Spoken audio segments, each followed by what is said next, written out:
Pertanyaan saya kepada Pak Menteri, Anda sebagai Menteri Pendidikan yang punya guru, tenaga honorer yang kita tahu bahwa NTT itu sangat membutuhkan tenaga guru.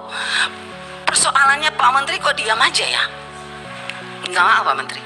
Kalau menurut saya Anda hanya diam, Anda hanya sibuk urusan secara nasional. Lihat dong ke daerah. Setelah itu siap-siap Bung Kadafi dan teman-teman FPKB dan fraksi Demokrat. Silakan Mas Aam. Bismillahirrahmanirrahim. Terima kasih Ibu Hetipa dan pimpinan yang lainnya. Dan terima kasih juga Mas Menteri dan seluruh dirjen dan yang mendampingi maupun yang sudah definitif, apalagi yang masih PLT, mudah-mudahan hilang T-nya itu. Mas Menteri, saat ini kita raker, hati saya sangat tenang, sejuk melihat data-data yang disajikan oleh Mas Menteri dan seluruh perangkat-perangkatnya. Kalau hari kemarin kami menerima 3 kelompok dari Lampung, terus dari Jawa Timur dan dari Jakarta, hati rasanya panas dan sedih sekali. Dari 3 kelompok kerja yang kemarin datang ke sini, itu semuanya hampir sama, baik yang berbahasa Inggris maupun yang bukan, itu ada persoalan P3K guru honorer. Itu artinya bahwa apa yang telah disajikan oleh Mas Menteri di data ini, itu masih ada problem. Oleh karenanya, marilah kita sama-sama agar problem ini bisa terselesaikan dengan baik dan seksama. Jangan sampai problem ini menurut Menteri itu sudah sangat bagus sekali penyelesaiannya, tapi menurut pemangku para guru itu belum selesai. Saya kira ini kan hal yang sangat tidak masuk di akal. Kami sebagai ya boleh dianggap yang bisa membawa aspirasi mereka, kan tentunya juga harus memikirkan apa yang menjadi jalan terbaik buat hal ini semua. Jangan sampai juga nanti Mas Menterinya nauzubillah min dzalik dapat teguran dari Presiden, kan saya kira nggak bagus juga itu. Kenapa ini menjadi sangat penting sekali Mas Menteri? Karena saya terus terang aja politisi yang berbangkat, background saya adalah santri. Saya tidak mau apa yang menjadi kata hadis Rasulullah yang diriwayatkan oleh Imam Ahmad, dikatakan, saya bacakan, laisa minna man lam yujilla kabirona wa yarham shogirona wa ya'rif li alimina. Tidak termasuk golongan kami. Jangan sampai saya ini tidak termasuk, apalagi Mas Menteri dan yang lainnya, tidak termasuk golongan Rasulullah SAW karena tidak memuliakan yang lebih tua dan menyayangi yang lebih muda, serta yang tidak mengerti hak orang yang berilmu. Orang yang berilmu ini adalah guru. Saya waktu pesantren terhadap guru saya, jangankan terhadap guru, terhadap binatangnya guru saja itu harus dihormati. Oleh karena sekali lagi, bagaimana apa yang menjadi hak guru-guru kita ini, apalagi guru itu yang termasuk di daerah-daerah terpencil, Papua, Papua Barat, Maluku Utara, ini kan harus betul-betul kita wongke kalau kata budayanya Mas Dirjen Kebudayaan. Itu. Yang kedua, Mas Menteri, kami di Komisi 10 ini akhirnya P3K itu kalau menurut saya plesetkan, yaitu pertolongan pertama PHP Kementerian. P3K, pertolongan pertama PHP Kementerian. Karena apa? Karena seperti apa yang tadi data Bang Ferdi bilang, ini semuanya kan sudah 39 sampai saat ini, sudah hampir 1 tahun. Ini belum selesai semua. Oleh karenanya, bagaimana ini segera kita bisa selesaikan. Ini data yang disampaikan juga di halaman 44, ini daya serapnya baru 40,9%. Ini artinya bahwa ini belum ada trust antara kementerian terkait dengan pemerintah daerah. Persoalan P3K. Oleh karenanya menurut saya ini juga harus segera ada solusi, ada win-win solution yang terbaik. Yang selanjutnya, penempatan P3K, saya kira saya ada video sedikit bisa ditayangkan ya. Ini untuk ya cari hiburan sebentar. Bisa ditayangkan sebentar. Saya tempo hari berkunjung ke sekolah ini sekolah luar biasa.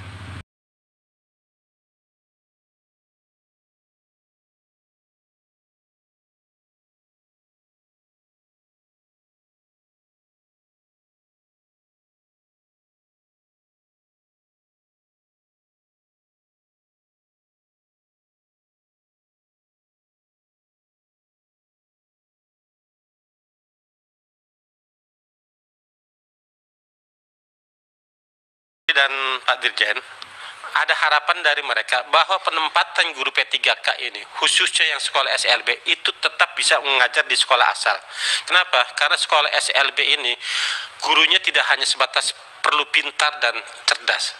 Perlu ada kesabaran khusus, ada ketelitian khusus, ada kemampuan khusus untuk mendidik para siswa yang berkebutuhan khusus itu.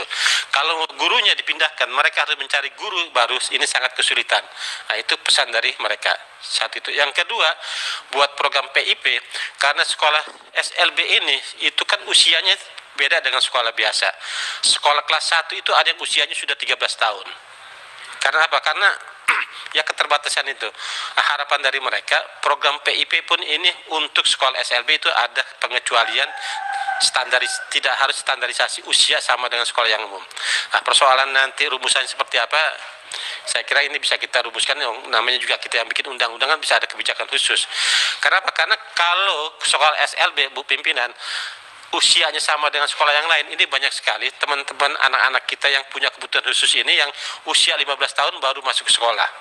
Ada juga yang sudah lulus kategori mereka, tapi masih tetap sekolah di situ, masih mau belajar situ. Ini kan harus ada perhatian khusus dari kita semua.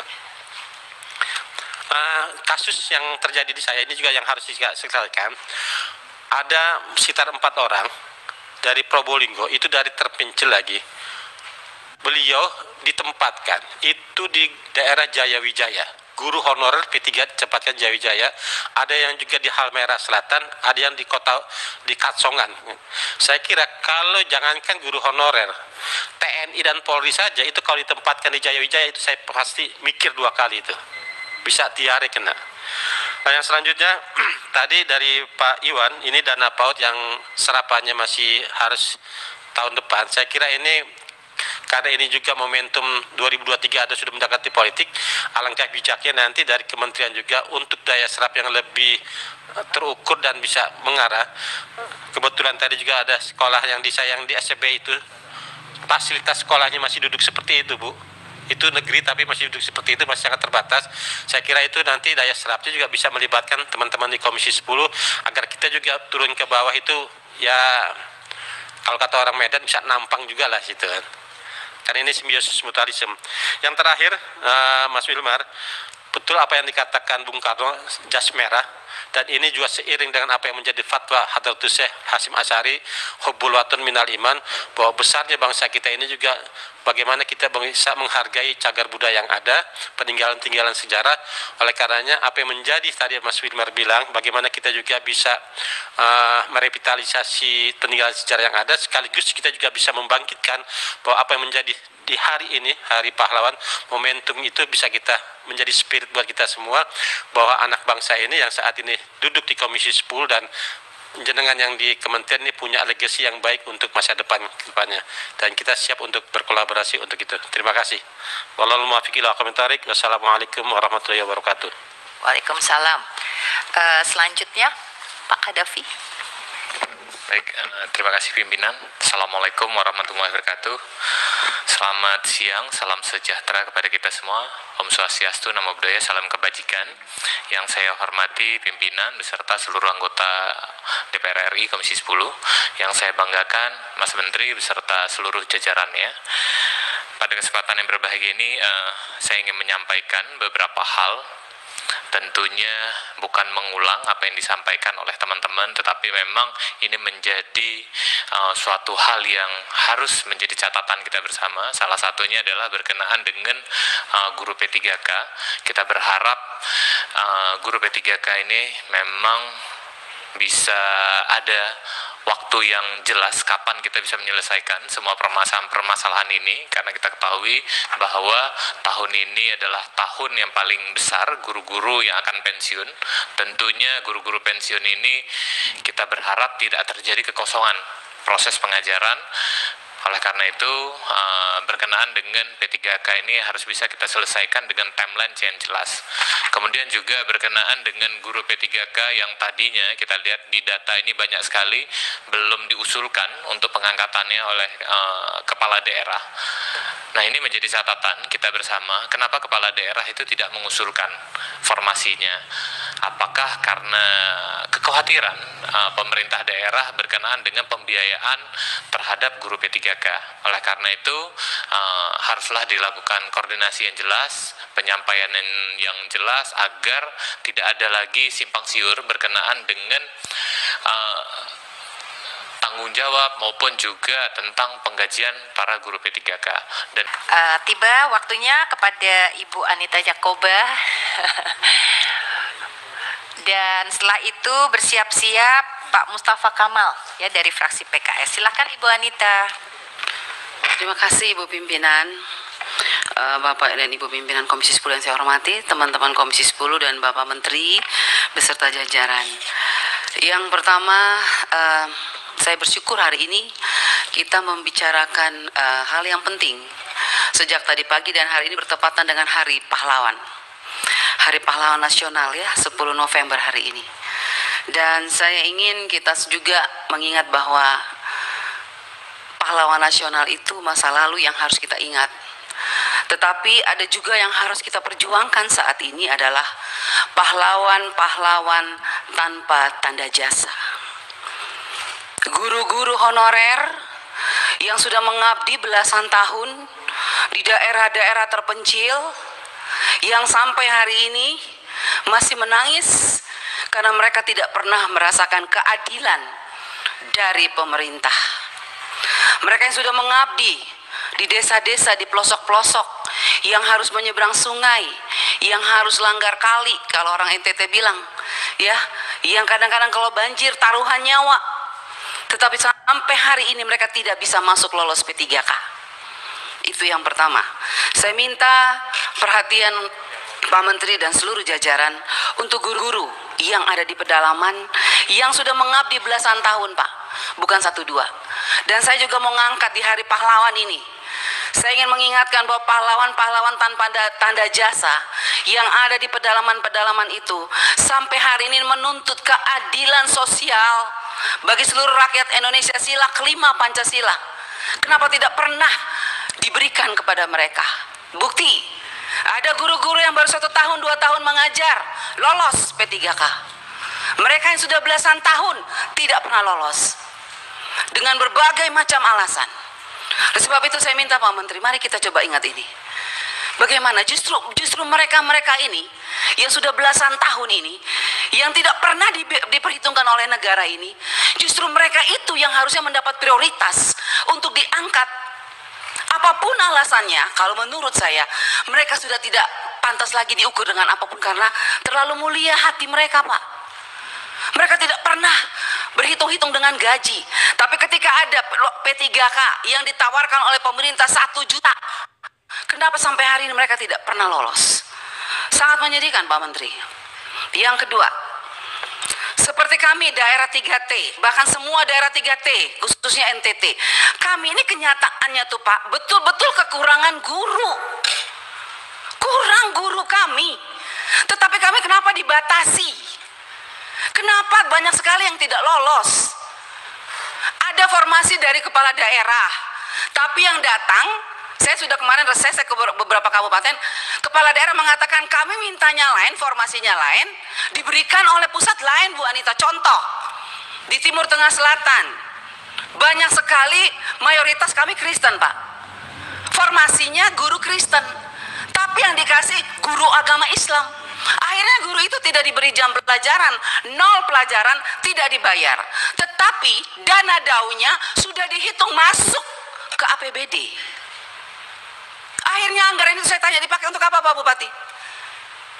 Ya begitulah Bu Anita. Nah ini makanya saya minta Inspektorat Jenderal, Pak Menteri tolong Ibu, mana Ibu? Inspektorat Jenderal mana Ibu? Ini kita tolong lihat deh ya. Ini ada beberapa daerah yang dana daunya sudah ditransfer. Bu Sekjen, Pak Menteri, saya masih bicara. Jadi ada beberapa daerah yang dana daunnya itu sudah ditransfer ke APBD dan sudah jelas angkanya itu saya lihat untuk P3K, tetapi tidak diangkat oleh Pemdanya. Formasinya ditutup sampai hari ini. Contoh di Kabupaten Kupang, Nusa Tenggara Timur, Kota Kupang di Nusa Tenggara Timur, Pak. Kota Kupang ibu kota provinsi saja 400 tenaga P3K yang kategori 1 itu, yang P1 itu 2021, Pak. Sampai hari ini sudah terima SK tapi tidak diangkat. Saya mau tanya, Pak, ini mana Ibu Nunu? Setelah SK, sebelum SK ada nomor induk katanya. Setelah itu SK, harusnya kan mereka diangkat. Tapi sampai hari ini Bu, mereka tidak diangkat. Dan saya lihat, saya ikutin terus perkembangannya. Kenapa tidak diangkat? Uangnya sudah ada. Bahkan sekarang 2023 ditambah lagi anggarannya. Saya bingung ini. Ini prinsip penganggaran P3K yang ditransfer dari Menteri Keuangan ke daerah tuh pakai prinsip yang mana ya? SK dulu baru ditransfer uangnya, artinya kalau sudah ada SK berarti mereka harus diangkat. Tapi kok ini sudah ada SK alasannya NIK, padahal NIK itu dasar pembuatan SK. Ini pemerintah daerah bolak-balik ini. Saya minta tolong nanti Ibu Inspektur Jenderal kita apabila perlu Pak Menteri dan Bu Nunu, kalau tadi saya senang sekali Bu Nunu bilang ada kenaikan 42% setelah rakor. Coba Bu, sekarang saya ajak nih kementerian kita rakor di daerah. Ya, jadi jangan hanya kementerian rakor dengan para bupati, gubernur di daerah selesai. Guru-guru honorer tidak tahu di bawah. Saya mengajak Pak, mari Bapak Ibu yang ngurusin P3K, kita rakor di daerah. Dudukan kami anggota DPR RI dengan bupati dan gubernur dan panitia seleksi nasional. Kita pengen tahu sebetulnya persoalannya di mana. Orang anggarannya ada, tapi kenapa pemerintah daerah tidak mau angkat? Alasannya apa? Dana DAU kurang. Setelah kita lihat DAU-nya nggak kurang, berlebihan malah. Nah ini persoalan. Jadi saya minta ini Bu, contoh ya, Kota Kupang, Kabupaten Kupang, kita segera turun, kita lihat. Mereka tuh sangat gelisah saat ini karena apa? Lulusan-lulusan yang passing grade 2001 nih kita bilang. Pada sekarang kita sudah mau tentukan anggaran 2022, 2023, tapi 2001 belum selesai. Selesaikan dulu 2021. Lolos passing grade sangat banyak, tapi dicuekin oleh daerah. Pertanyaan saya kepada Pak Menteri, Anda sebagai Menteri Pendidikan yang punya guru, tenaga honorer yang kita tahu bahwa NTT itu sangat membutuhkan tenaga guru. Persoalannya Pak Menteri kok diam aja ya? Enggak, maaf Pak Menteri. Kalau menurut saya Anda hanya diam, Anda hanya sibuk urusan secara nasional. Lihat dong ke daerah. Ini banyak guru-guru yang lolos passing grade Pak, menangis. Karena apalagi Bu, mereka dengar katanya tanggal 13 ini ditutup ya, Bu Nunu ya. Ditutup. Mereka bilang, Ibu kalau sudah ditutup maka nasib kami seperti apa? Kami harus tunggu tahun depan lagi. Kalau daftar tahun depan lagi turun dari P1 ke P2 lagi. Padahal mereka lulus sekarang nih. Nah jadi saya minta tolong Pak, kalau bisa untuk kita selesaikan masalah di daerah, saya minta untuk tanggal pendaftaran yang batas tanggal pendaftaran pendataan ini tanggal 13, saya minta diperpanjang. Kita selesaikan masalah, kita jangan lompat nggak jelas Pak. Saya minta diperpanjang, bila perlu Bu pimpinan, melalui pimpinan, saya minta Bu kita harus undang tuh Panselnas tuh. Duduk Bu, kita bicara bagaimana sih mereka transfer uang. Kok enak sekali bupati, gubernur dan segala macam. Kalau kita undang susah sekali mereka, tapi itu uang negara, uang pusat yang harus kita awasi untuk tenaga P3K yang kita perjuangkan di sini. Kita capek berteriak di sini, mereka menangis di sana. Siapa yang diuntungkan di sini? Harusnya yang diuntungkan adalah guru-guru honorer, bukan pemerintah daerah atau siapapun yang terlibat di dalamnya. Oleh sebab itu saya mohon Ibu pimpinan kita harus segera panggil tuh Panselnas, panggil tuh BNPAN RB, Menteri Keuangan. Apa dasarnya mereka transfer? Sekarang mau saya dengar Bu, sudah ini awal tahun ini ditransfer lagi untuk P3K, tapi diangkat-angkat enggak. Terus uang ini untuk siapa? Terus siapa yang mengawasi uang ini? Terus tangisan air mata P3K yang sudah lolos passing grade, siapa yang harus menghapus air mata mereka itu siapa? Kalau bukan kita sebagai wakil rakyat, kalau bukan Anda sebagai menteri, siapa? Hanya kita yang bisa. Jadi mari Bapak Menteri, saya minta kita bergandengan tangan, kita hadapi persoalan ini bersama. Kita turun ke daerah, kita tunjukkan sama P3K bahwa kita di pusat sudah berjuang. Siapa yang mempersulit mereka di daerah?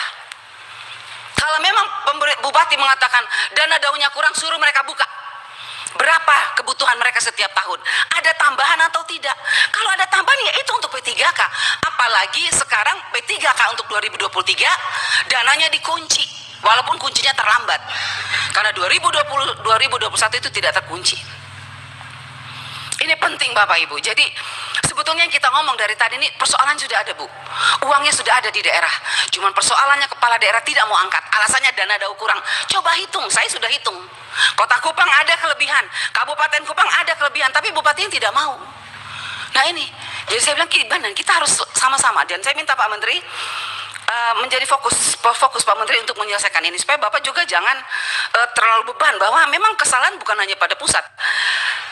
Di daerah juga ada, mari kita selesaikan bersama. Makanya saya usul rakor di daerah, ajak kami anggota DPR RI. Biar jelas, clear.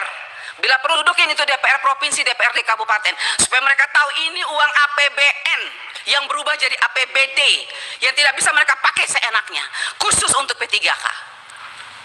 Yang saya dengar banyak permainan di daerah sekarang, itu dana P3K dimainkan oleh mereka. Makanya saya kadang-kadang saya bikin, kalau bila perlu kita pakai, minta KPK aja periksa kalau begini caranya. Sakit hati kita nih, kasihan guru-guru itu. Oke lanjut, itu untuk ini Pak ya.